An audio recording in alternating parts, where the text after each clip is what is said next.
Assalamualaikum warahmatullahi wabarakatuh. Santriwan santriwati yang sholih-sholihah, berjumpa lagi dengan saya Ustadz Adnan. Tetap seperti tahun yang kemarin, kami diberi amanah untuk mengajarkan sejarah kebudayaan Islam atau SKI. Di kelas 4, materi yang terakhir kemarin kita sudah membahas hijrah Nabi Muhammad ke Yasrib.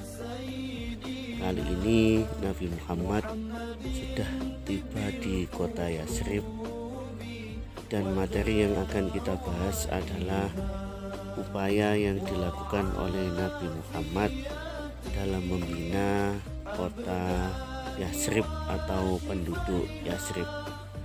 Tujuan dari pembelajaran materi ini adalah santri dapat menjelaskan dan mengelola informasi upaya Nabi Muhammad SAW dalam membina masyarakat Madinah, dan nantinya diharapkan dapat menerapkan apa-apa yang dilakukan oleh Nabi Muhammad dalam kehidupan sehari-hari.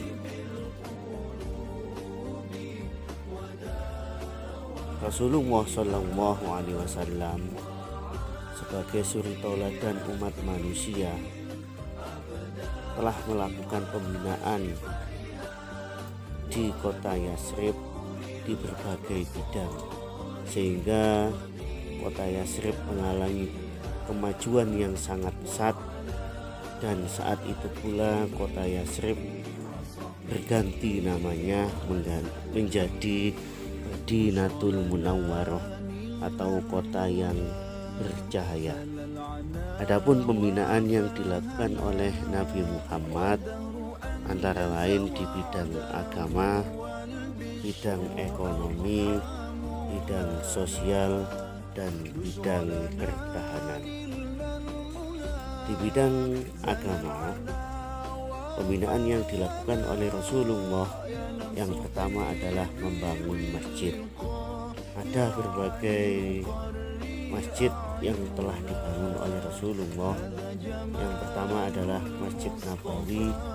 Masjid Nabawi ini masjid yang dibangun oleh Nabi Muhammad SAW setelah beliau tiba di kota Madinah.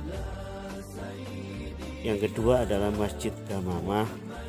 Masjid Gamamah ini adalah masjid yang digunakan oleh Rasulullah untuk pertama kalinya melaksanakan sholat Hari Raya Idul Fitri.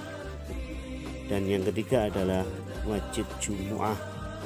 Di masjid inilah umat Islam bersama dengan Nabi Muhammad SAW pertama kalinya melaksanakan sholat Jum'ah.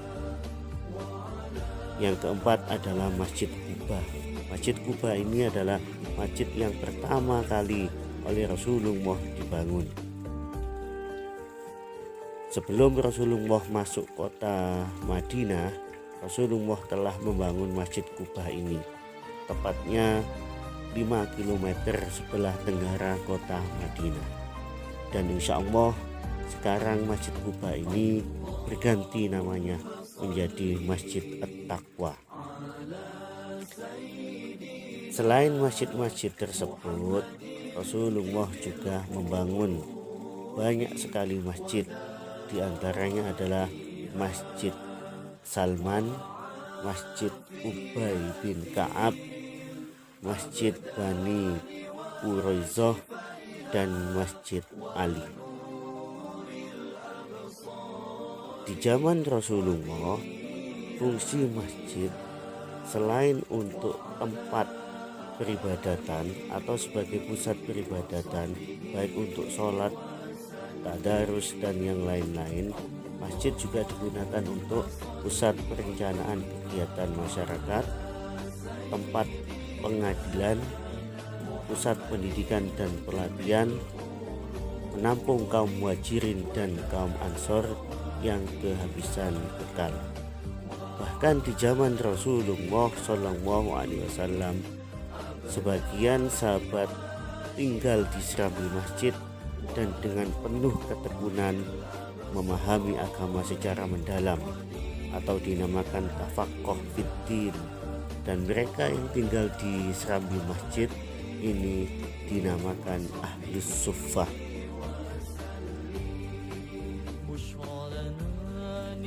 Yang kedua, selain membangun masjid, pembinaan di bidang agama yang dilakukan oleh Rasulullah adalah mengajarkan agama Islam.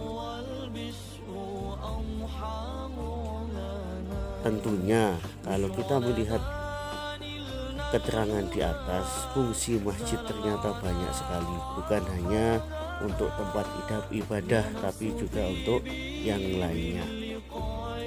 Anak-anakku sekalian, santriwan santriwati yang solihah, ini ada pertanyaan. Yang pertama, mohon untuk disalin di buku, tulis pertanyaannya ditulis dan juga dijawab. Insya Allah ada 5 pertanyaan, mohon nanti diperhatikan. Yang kedua, pembinaan yang dilakukan oleh Rasulullah adalah di bidang sosial. Di bidang sosial yang pertama kali dilakukan oleh Rasulullah adalah mempersaudarakan antara kaum muhajirin dan kaum ansor. Apakah kaum muhajirin itu dan siapa yang disebut kaum ansor itu? Ini termasuk pertanyaan yang kedua. Mohon dibaca di buku paket SKI halaman 10, insya Allah ada jawabannya. Adapun sahabat-sahabat yang dipersaudarakan oleh Rasulullah antara lain adalah Sayyidina Abu Bakar As-Siddiq dipersaudarakan dengan Kharijah bin Zubair. Sayyidina Umar bin Khattab dipersaudarakan dengan Sayyidina Utbah bin Malik. Dan sepupu Rasulullah Sayyidina Ja'far bin Abi Thalib, saudara Ali bin Abi Thalib, dipersaudarakan dengan Sayyidina Mu'ad bin Jabal. Tentunya kalian juga punya saudara-saudara yang ada di rumah kalian. Pertanyaan 3 dan keempat adalah sebutkan 5 nama saudara kalian dari jalur ayah dan jalur ibu. Dan yang keempat adalah apa manfaat dari persaudaraan itu.